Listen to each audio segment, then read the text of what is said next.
Samedi de la semaine dernière, le 18 avril 2026, les hackers de Lazarus, le groupuscule nord-coréen, ont volé 290 millions de dollars à Kelp DAO avant de les mettre en collatéral sur AAV pour faire un emprunt. C'est pour ça que c'est la débâcle côté AAV, mais je vois énormément de gens dire n'importe quoi et ne pas comprendre ce qui s'est réellement passé. D'ailleurs, 2 semaines plus tôt, 285 millions de dollars ont été perdus par le protocole Drift sur Solana. Au total, depuis le début du mois d'avril, plus de 600 millions sur 10 protocoles différents ont été perdus en finance décentralisée. Et à chaque fois, quand on analyse la situation et ce qui s'est réellement passé, on voit que la faiblesse en DeFi, c'est clairement pas la technologie, la blockchain, les smart contracts. Les protocoles ont systématiquement fonctionné comme prévu. Et c'est précisément le problème parce que le vrai point faible de la DeFi, aujourd'hui, ce n'est plus le code, c'est l'humain qui le configure. Dans cette vidéo, je vais te décrypter ce qui s'est passé exactement et quelles leçons on peut en tirer pour la gestion de notre portefeuille personnel. Effectivement, samedi, c'était la panique à bord. Tout le monde vous disait de retirer vos fonds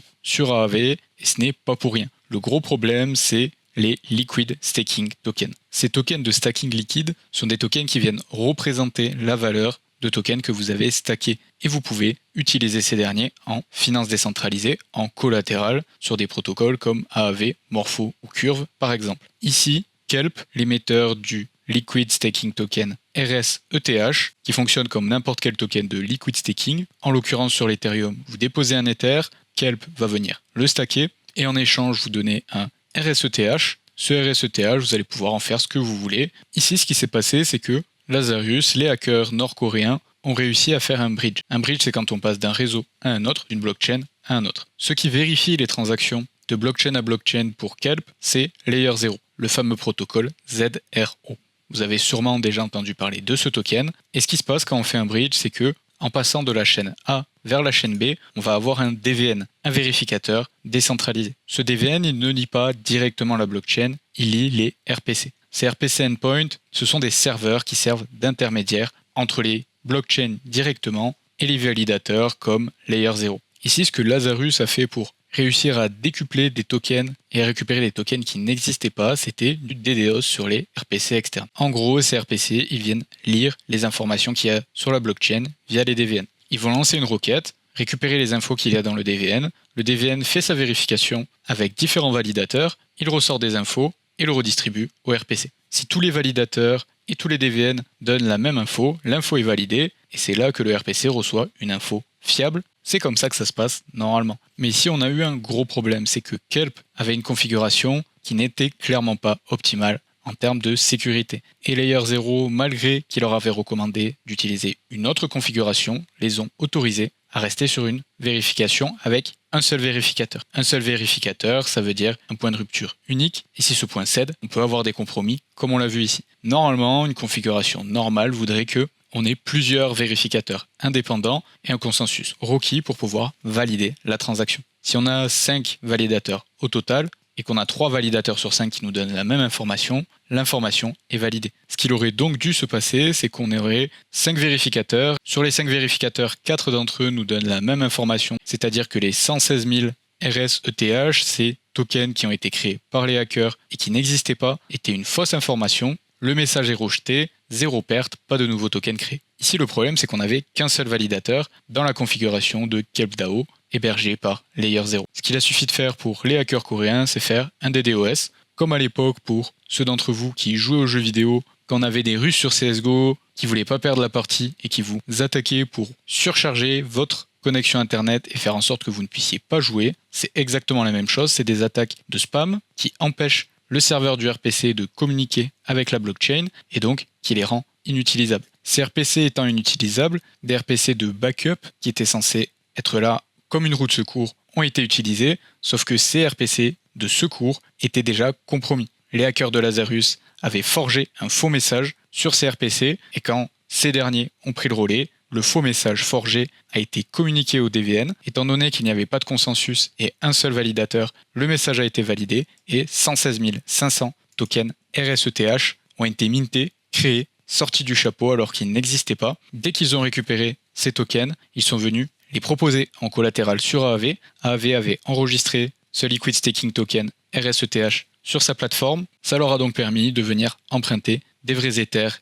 et tes vrais stablecoins contre ces faux tokens qui n'existaient pas. Résultat, les marchés sur AAV pour le RSETH sont désormais verrouillés. Et d'ailleurs, tous les marchés en Ethereum sont verrouillés et ceux qui ont déposé des Ethereum ne peuvent pas les récupérer aujourd'hui. Car il y a une différence entre le nombre d'Ethereum disponibles et la valeur de ces tokens versus la dette contractée contre ce collatéral. Malgré que ces 116 500 tokens qui ont été créés grâce à ce hack sur KelpDAO valent à peu près 290 millions de dollars, le préjudice n'est pas à hauteur de 290 millions de dollars. Car la différence entre la réserve réelle de valeur d'Ethereum détenue par KelpDAO et le nombre de tokens en circulation n'est que d'environ 30%. Ce qui veut dire qu'on peut estimer que 200 millions à peu près sont réellement des tokens et de la valeur déposée sur AAV. On a un préjudice bien moins important, mais la panique a quand même touché tous les investisseurs et le plus gros impacté, c'est AAV. Malgré que AAV a parfaitement bien fonctionné et qu'il n'y ait pas de problème avec le protocole, on se retrouve avec énormément de marchés bloqués, car ce problème sur les marchés de l'Ethereum s'est propagé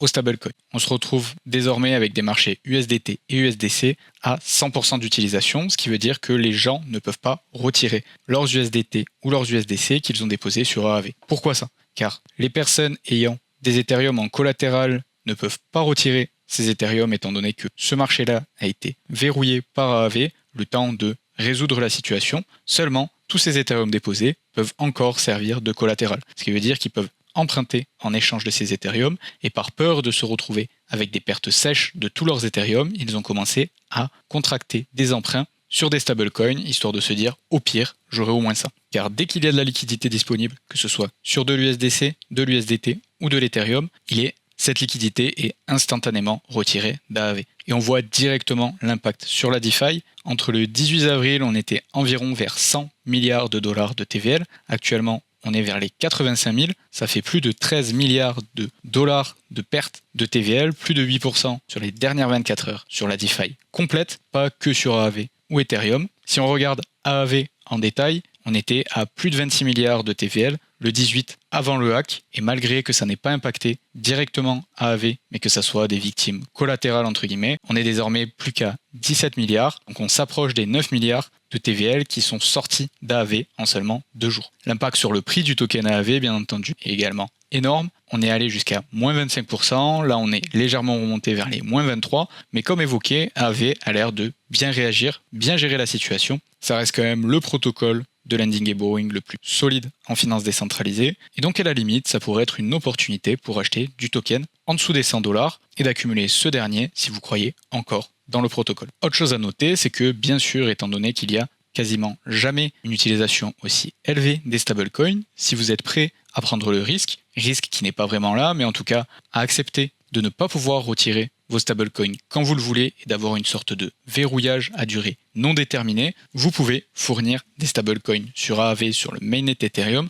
à des taux battant toute concurrence. On est sur du plus de 13% de rendement annualisé sur de l'USDC et de l'USDT, quasiment 13 également sur de l'USDE, et on monte même sur l'USDG ou le DAI à plus de 30% de rendement annualisé. C'est absolument fou, personne ne sait combien de temps ça va durer, mais pour vous donner un ordre d'idée, 34,98%, si on arrondit à 35, ça nous fait presque 3% de rendement mensuel pour fournir un stablecoin en lending sur AAV. C'est du jamais vu. En attendant, si certains d'entre vous ont des Ethereum bloqués et déposés sur AAV, si j'étais à votre place, je n'emprunterais pas des stablecoins au vu des taux que vous allez payer, du 15% annuel en ce moment, ça n'est vraiment pas intéressant. Surtout que pour moi, il n'y a rien à craindre. AAV ne laissera clairement pas ses utilisateurs payer les pots cassés d'un hack. Ils ont largement les fonds dans leur système d'assurance et leurs réserves de sécurité pour couvrir une centaine de millions de dollars de pertes. Et pour leur image, ainsi que pour le prix de leur token,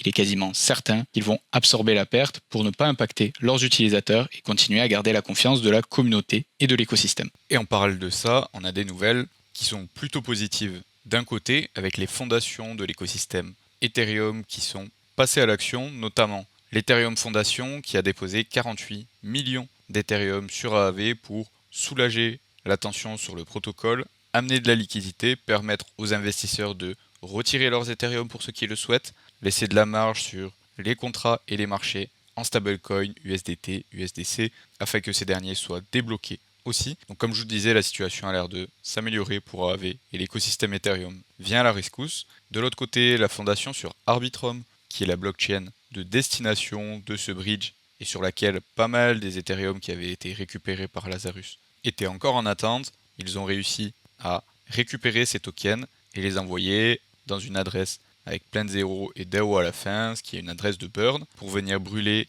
et rendre hors de circulation ces tokens. Plus de 70 millions, ça veut dire une réduction d'environ 25% du préjudice sur les 290 millions qui avaient été estorqués au début. Les Nord-Coréens ont volé de l'argent et Arbitrum a réussi à le récupérer, donc ça c'est pas mal. En parallèle, du côté des fautifs, ils sont en train de se pointer du doigt les uns les autres. Layer 0, qui est donc le prestataire de service pour réaliser ces bridges, ces passages d'une blockchain à une autre, avait déjà sorti une déclaration et leur position, annonçant que pour eux, leur protocole avait fonctionné comme prévu et que le problème était côté KelpDAO qui avait choisi, malgré leurs recommandations, de mettre plusieurs validateurs, de ne pas suivre ces recommandations et de n'en utiliser qu'un seul de validateur. Et KelpDAO, nous sommes informés par Coindesk qu'ils vont sortir une déclaration reposant la faute sur Layer 0 en disant que lorsqu'ils ont paramétré leur bridge, ils se sont basés sur la documentation de Layer 0 et ont utilisé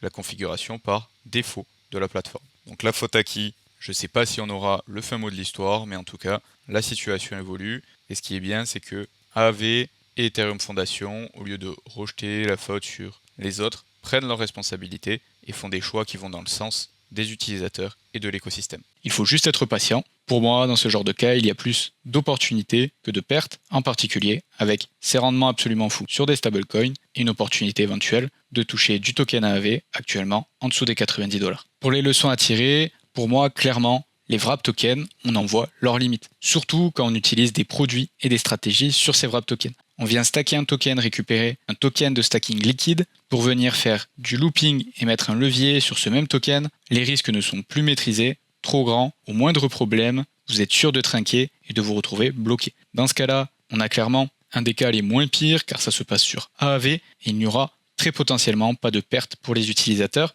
Mais dans ce genre de cas, on peut avoir des situations bien plus graves qui dérapent jusqu'à des liquidations en chaîne. Donc faites attention, l'optimisation, oui, mais comprendre à quoi on s'engage et quels sont les risques sous-jacents. Diversifier les marchés de lending, ça peut être intéressant, surtout que maintenant on a beaucoup d'alternatives solides, notamment le champion français Morpho qui propose des taux très intéressants et qui est tout aussi solide et sécurisé à mon avis. Pour finir, est-ce que je voulais pointer du doigt dans cette vidéo et qui à mon avis n'a pas été suffisamment souligné par d'autres qui ont expliqué cette situation, c'est que le point de rupture, c'est pas le code, c'est pas la blockchain, c'est pas des hackers coréens qui sont trop forts et qui arrivent à craquer tous les smart contracts, c'est clairement l'humain. Drift en début avril, une erreur humaine avec du social engineering, donc des faux mails par intelligence artificielle sur des insiders, 3 mois de construction de la confiance pour récupérer des signatures sur un multisig et exécuter un drainage en 12 minutes de 285 millions de dollars. KelpDAO, un choix humain qui choisit de